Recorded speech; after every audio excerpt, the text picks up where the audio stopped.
జై గురుదేవ్. అఖిలాండ కోటి బ్రహ్మాండ నాయకుడు. మనం జనరల్గా ఎవరు అనుకుంటామండి, షిర్డీ బాబా ఆలయానికి వెళ్ళినప్పుడు ఆయన్ని అలానే మనము తలుచుకుంటాం. ఓకే, అఖిలాండము అంటే ప్రతి ప్రాణి ఒక అండమే, ప్రతి గ్రహము ఒక అండమే. ఇలాంటివి అఖిల అంటే కోట్ల కోట్ల కోట్ల కోటాను కోట్ల. మన సోలార్లో ఒక 9 ప్లానెట్స్ ఉంటే మన గ్యాలక్సీలో సమ్ క్రోర్స్ ప్లానెట్స్ ఉన్నాయి. సో అలాంటి గ్యాలక్సీలు ఉన్నాయి. అన్నీ కలిపి వీళ్ళందరికీ నాయకుడు, అఖిలాండ కోటి బ్రహ్మాండ నాయకుడు షిర్డీ సాయిబాబా మహారాజ్కి జై అని మనం పూజిస్తున్నాం. రైట్, బాగుంది, చాలా బాగుంది. అయితే ఇక్కడ షిర్డీ ప్రాంతంలో ఆయన ఉన్నాడు. బాల్యంలోనే అక్కడికి వచ్చేసి అక్కడ సెటిల్ అయిపోయాడు. ఆ తరువాత ఆయన బాబా అనే అర్థం ఏంటంటే తండ్రి అని. భగవద్గీతలో శ్రీకృష్ణుడు అర్జునునకు చెప్పేటప్పుడు ప్రకృతి తల్లి వంటిది, నేను తండ్రి వంటి వాడను అంటున్నాడు. తండ్రి అనేవాడు వీళ్ళు కామన్గా వాడుతూ ఉంటారు. తండ్రి అంటే జ్ఞానానికి ప్రతినిధి, తల్లి అంటే శక్తి, మాత, అంబ, భవాని, భూమి, భూమాత, జానకి. సో ఇలా మనకు ప్రకృతి యొక్క పేర్లు లలిత సహస్రనామాల్లో వస్తాయి. విష్ణువు అంటే జ్ఞానము, సో ఈ పేర్లు విష్ణు సహస్రనామాల్లో వస్తాయి. ఈ రెండు కూడా ఐక్యమైతేనే దివ్యం, దైవం. ఓకే, ఇది మనం లోతుగా అర్థం చేసుకున్నాం. సో నేనేమంటున్నానంటే, మనము ఇలా 2 చేతులు పెట్టి జోడిస్తూ ఉన్నాం. ఎందుకు మనం జోడిస్తున్నాము? ఎప్పుడైనా ఆలోచన చేసామా? ఇది ఇలా చూడండి, ఇది ఏం రూపం ఉంది? జ్యోతి రూపం ఉంది, అవునా? జ్యోతి రూపం ఉంది. ఎందుకు? 2 కలిస్తే సత్తు చిత్తు కలిశాయి. లేదు, పార్వతీ పరమేశ్వరుడు అంటే 2 శక్తి జ్ఞానము కలిశాయి. ఇలా మనము తీసుకున్నప్పుడు చేతులు 2 కలిపి మనము 2 లేని స్థితి, ద్వైతము అంటే 2 ఉన్నాయి. జీవుడున్నాడు, దేవుడున్నాడు, నేనున్నాను, ప్రపంచం ఉంది. ఇలా నేను, నాది, ఈ 2 ఉన్నాయి. ఈ 2 ఏకమైతే అదే దివ్యం. ఆ దివ్యము నీ హృదయ స్థానం. ఈ 2 కలవాలి. ఈ 2 కలవడమే ఇప్పుడు మనము ఆలయం, షిర్డీ సాయిబాబా ఆలయం కావచ్చు, వెంకటేశ్వర ఆలయం కావచ్చు, శివాలయం కావచ్చు. ఆలయం అంటే ఏంటంటే లయం కావడము. ఏది? నేను దైవంలో, దివ్యంలో కలిసిపోవడము. ఇప్పుడు ఈ 2 కలిసిపోయాయి. కలిసిపోతే మనకి జ్యోతి స్వరూప, మన రూపము జ్యోతికి ప్రతినిధిగా మనకు ఉంది. సో ఇది ఆలయం.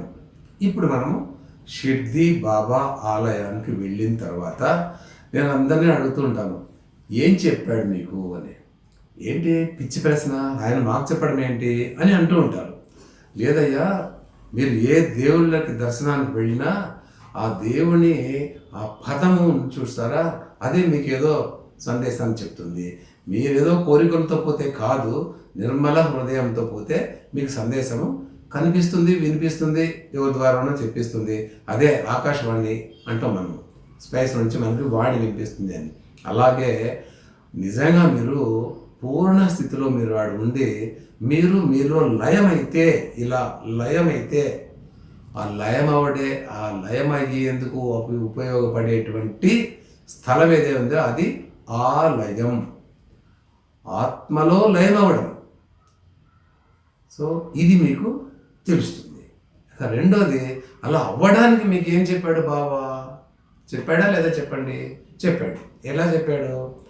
ఆ మహా విగ్రహం వెనకల శ్రద్ధ, సబూరి అని ఉన్నాయి. శ్రద్ధ అంటే అంత శ్రద్ధ, కాన్సన్ట్రేషన్, ఏం మైండ్ని అంత ప్యూర్ పెట్టుకొని క్లియర్గా దైవం మీదే మనసు లగ్నం చేసి ఉండడము శ్రద్ధ. ఎంతసేపు ఉంటారండి? ఈ కాలంలోనే ఈ మనుషుల్ని, యూత్ని చూసినట్లయితే ఒక్క 5 నిమిషాలు మాట్లాడడానికి కూడా ఎవరికి ఓపిక లేదు, వినడానికి ఓపిక లేదు. 5 నిమిషాలు చెప్పేది 1 నిమిషంలో చెప్పే నాకు అర్థమయ్యేదిలే అని ఫాస్ట్గా వెళ్ళిపోతున్నారు. అంత ఓపిక ఎందుకు లేదు? అందుకే ఆ ఓపికని కలుగ చేసుకోరా నాయన అని సబూరి అన్నాడు. సో శ్రద్ధ, సబూరి మీకు ఉన్నట్లయితే, మీరు దివ్యంలో లయం అయినట్లయితే మీ ఆరోగ్యం బాగుంటుంది, మీ ఆలోచనలు తగ్గిపోయి అన్ని రకాల జబ్బులు తగ్గిపోతాయి, మీరు కాన్సన్ట్రేషన్ పెరుగుతుంది, మీ బ్రెయిన్లో న్యూరాల్ రెస్ట్ తీసుకొని ఎక్కువ మెమొరీని గెయిన్ చేసేటువంటి శక్తి వస్తుంది. మీ ఎడ్యుకేషన్కైనా, మీ వృత్తికైనా, మీరు చేసే పనులకైనా, ఏమిటికైనా అది ఉపయోగపడుతుంది. ఈ రెండిటికి మనకు కావాల్సింది శ్రద్ధ, సబూరి. ఈ రెండు మనం అనుకున్నంత చిన్నవి కాదండి. ఈ రెండు లేవు. ఈ రెండు లేకనే మనము చాలా ఇబ్బందులు పడుతున్నాము. అందుకే గీతలో నీకు శ్రద్ధ ఎట్లా వస్తుందంటే, శ్రద్ధావాన్ లభతే జ్ఞానం తస్పర సంయతేంద్రియః జ్ఞానం లబ్ధ్వా పరాం శాంతి అచిరేణాధిగచ్యతి. శ్రద్ధ, ఇంద్రియ నిగ్రహము కలవానికి జ్ఞానము లభించును. అట్టి జ్ఞాని ఉత్కృష్టమైన మోక్షమును పొందును అన్నాడు. మోక్షం ఏంటండి? మోక్షము అంటే ఈ ప్రపంచంలో నువ్వు ఏంది సంపాదించినా నీవు కోరాల్సింది మోక్షమే. అంటే మరలా జన్మలు రాకుండా, రకరకాల జంతువుల జన్మలు రాకుండా మోక్షాన్ని కోరుకోమనే మనకు జ్ఞానము అన్ని రకాల గ్రంథాలు, అంటే దివ్య గ్రంథాలు మనకి ఉపదేశిస్తున్నాయి. కానీ అక్కడ పోకుండా నాకు ఫ్లాట్ కావాలి, నాకు బిజినెస్ కావాలి, నాకు కూతురు కావాలి, నాకు భార్య కావాలి, నాకు భర్త కావాలి, నాకు ప్రాపర్టీ కావాలి, నాకు బెంచ్ కావాలి, నాకు ఇంకేదో కావాలి, ఈ అనేటువంటి ఇవైతే దీన్ని మలము అంటారు, మలినములు ఇవి ఉన్నాయో, ఆ మలినాలు ఉన్నంత వరకు నీ గమ్యాన్ని రీచ్ అవ్వడానికి వీల్లేదు. ఎప్పుడూ కూడా మనం అన్నీ కూడా ఫైనల్గా మనం కోరాల్సింది కామ, క్రోధ, లోభ, మోద, మద, మత్సరాలని వదిలేస్తే మనకు ఆ స్థితి వస్తుంది. అప్పుడు మోక్షాన్ని చేరుకుంటాము. వస్తుందో లేదో ఫస్ట్ మీరు మెమొరీ పెరుగుతుంది, ఎడ్యుకేషన్ బాగుంటుంది, జ్ఞాపక శక్తి బాగుంటుంది, ప్రశాంతత వస్తుంది, బీపీ తగ్గుతుంది, షుగర్ తగ్గుతుంది. ఫస్ట్ దీంట్ల కోసమైనా మీరు శ్రద్ధ, సబూరిని కలిగి ఉండండి. మనకు దేవాలయాలు, ఏ దేవాలయానికి పోయినా ఇలాంటి జ్ఞానాలు తప్పకుండా ఉంటాయి. మీరు అందులోకి వెళ్ళారు. కానీ కొబ్బరికాయ కొట్టాము, అగరబత్తి పెట్టాము, పూల సమర్పించాము, మనకు పూలు ఇచ్చారు, మనకు కొబ్బరికాయ మిగిలిందా లేదా, ఇంత దక్షిణ ఇచ్చినాము, అదేదో తిన్నాము వచ్చినాము కాదు. మీరు ఎప్పుడూ కూడా జ్ఞానం యొక్క అంతరాంతరాల్లోకి ప్రవేశించేదానికే ప్రయత్నించాలి. ఓం నమ శివాయ. జై గురుదేవ్.